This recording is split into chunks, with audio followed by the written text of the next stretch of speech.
But you know what? Another beauty guru bites the dust. Fine with me.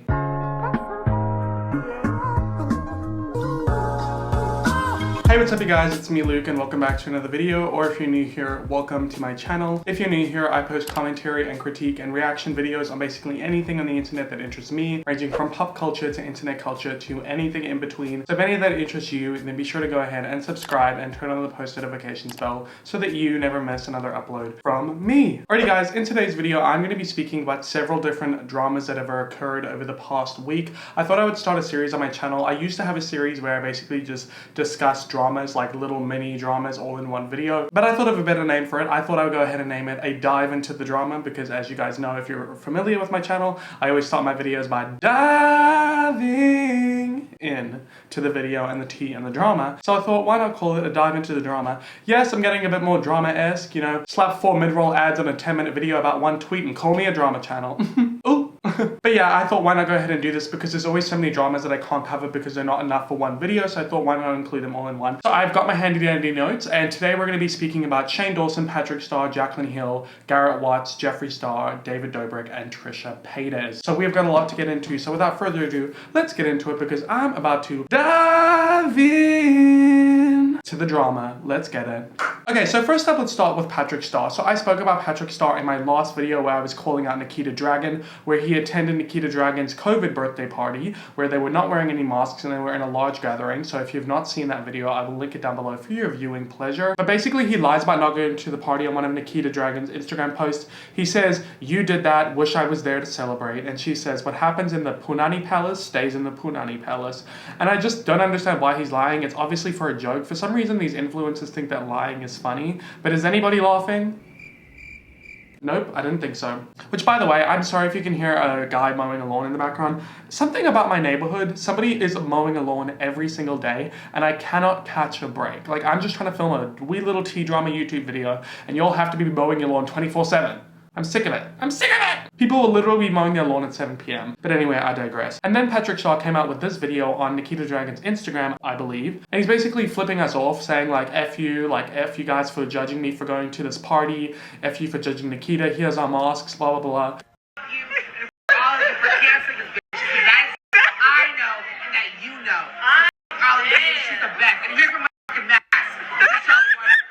And what I think of this whole situation is I just think it's ridiculous. I think people like influencers should be careful what they say online, especially when they're drunk, because we all know you've had a few drinky-doos. I personally think that Patrick Starr is slowly becoming irrelevant, and he's losing the plot. He's clinging onto some form of relevancy by hanging out with influencers like Nikita Dragun and doing problematic stuff, and it just seems like he just doesn't care anymore about his career. And it's sad, really. But you know what? Another beauty guru bites the dust. Fine with me. Let's move on. So next up we have this Jaclyn Hill drama. So Jaclyn Hill, as we know, was in the middle of the lipstick gate drama. I believe it was in 2019 when she released her lipsticks, which were furry, fuzzy, moldy, and it was a huge drama that happened. It was a really big deal, really broke the internet for a while, and she did not come out with a product since. She did have her highlighters, which were limited edition, but she didn't come out with anything in 2020. And then all of a sudden, she's coming out with mystery boxes in 2021 when she literally has 2 products, 2 of which I'm pretty sure aren't even sold anymore. I'm pretty sure you can't buy the highlighter and you can't buy the lipstick, but now she's coming out with mystery boxes, which come with a bunch of new products. It's just a little bit unorthodox. So it's a Valentine's Day launch, and it's sold out in minutes. It went on the website. In fact, it actually aired on the website 2 minutes before its launch time. So a lot of people were very disappointed that they couldn't grab some of the products or grab a mystery box. And people were very disappointed. And once again, another disappointing Jaclyn Hill launch. I mean, yes, she sold out, so congratulations to her. But disappointing for the fans who were upset that she didn't have more units, or upset that the launch was not launched on time. Next up, we have Garrett Watts shading Jeffree Star. So as we know, if you watch my video about Trisha Paytas and Jeffree Star and the Hair by Jay drama, which you haven't watched that video, I will link it down below as well. Basically, Jeffree Star, Hair by Jay, insulted Trisha Paytas in many ways, one of which is making fun of her for renting her house. And Jeffree Star says on the SIP podcast with Rylan Adams and Lizzie Gordon that he doesn't rent his house unlike a lot of these LA influencers. Unlike a lot of YouTubers, I actually put, actually paid for my house. Yeah. So Garrett Watts, in his video when he's showing off his house, says, I actually rent my house because I don't have a lot of diamonds in the bank. Welcome to my new place. And by my new place, I mean the place that I'm renting from someone else who owns this home because I'm not quite there yet. Sorry, my bank account isn't full of gold diamonds. So this is obviously a jab at Jeffree Star. I don't know who else it could be. It's been so huge on the internet, you can't tell me that it's not. Okay.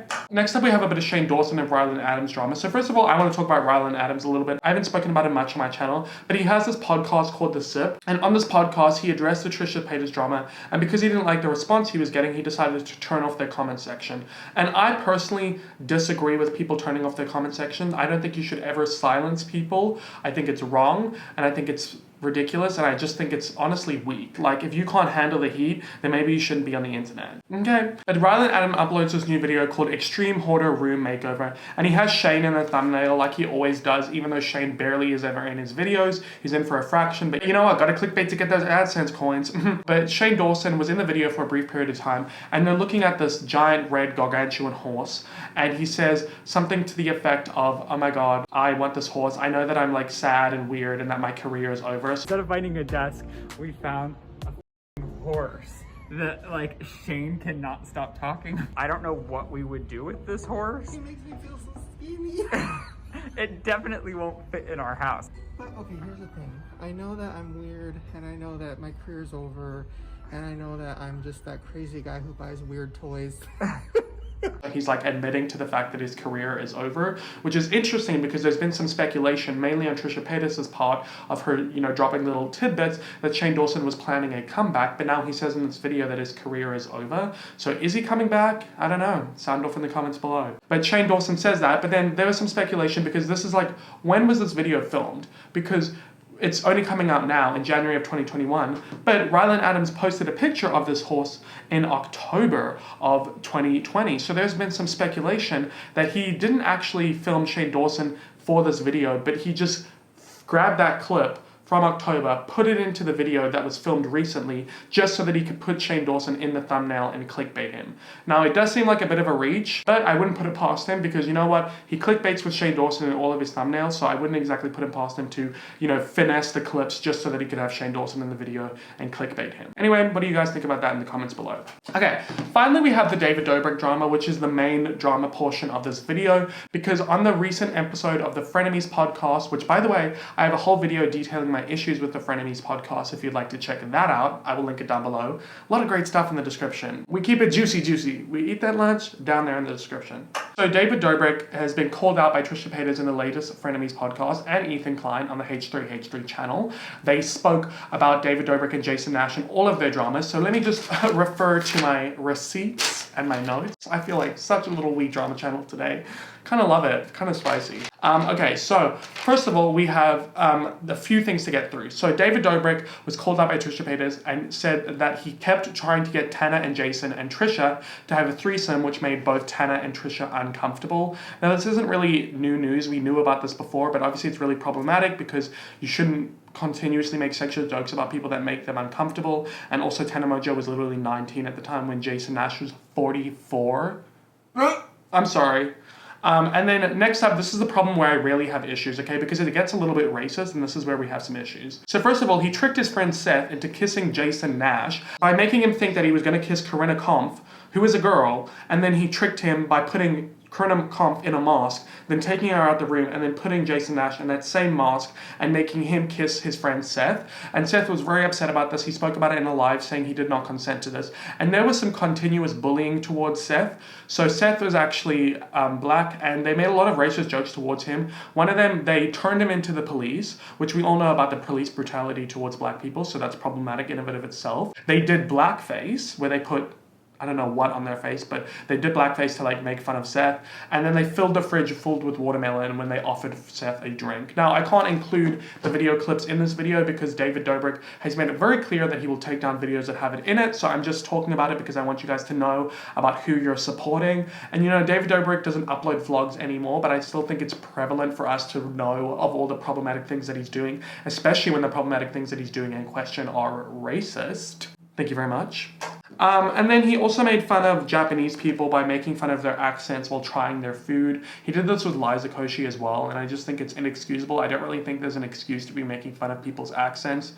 especially when you're trying their foods and their delicacies. And then when Trisha Paytas went into the mental ward, David made Jason cut her out of his life and forbid Jason from seeing Trisha. Now, obviously, this is alleged. This is Trisha's word against David's, unlike the other stuff that I just spoke about where we actually have receipts for it, but that is alleged. But yeah, a lot of problematic stuff about David Dobrik in this. And then Big Nick, who was a member of the Vlog Squad, also went on the H3H3 podcast to speak to Ethan Klein about his experience being in the Vlog Squad, and basically said that constantly being made fun of made him really depressed and made him feel worthless and question if his life was even worth living. For a long time, like, I felt like worthless being in those videos. Like, I was like, dude, why am I even like here? Like, what's the point of my existence? Because I was just treated like this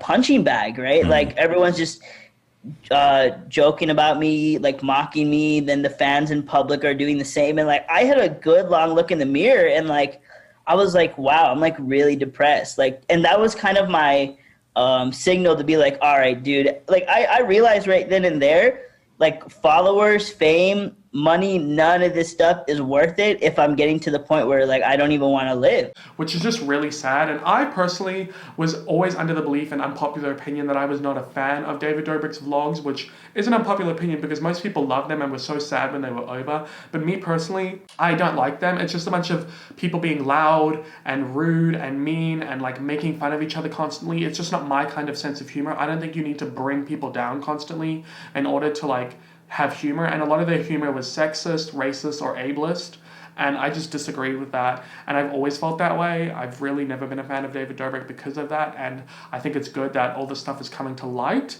and I would like to know what you guys think, you know, down in the comments down below. What do you think of any of the dramas that I've spoken about in today's video, especially the David Dobrik one, because I think that it is really, really shocking and telling, and I'm glad that Trisha and Ethan brought this to the surface. Yeah, and if you enjoyed this video, please give it a thumbs up and comment down below your thoughts. If you've not already, please make sure you subscribe and turn on the post notifications bell so that you never miss another upload from me. If you haven't already, please make sure that you check out my podcast, Luke's Lunacies. You check out my second channel, Low-Key Luke. You check out my merch, which is all about being opinionated. And you check out my Cameo, where you can go ahead and book a cameo from me. And yeah, guys, that's it for me in this video. I hope to see you in my next one. And as always, I hope that you have a great day or night, wherever you are in the world. Bye!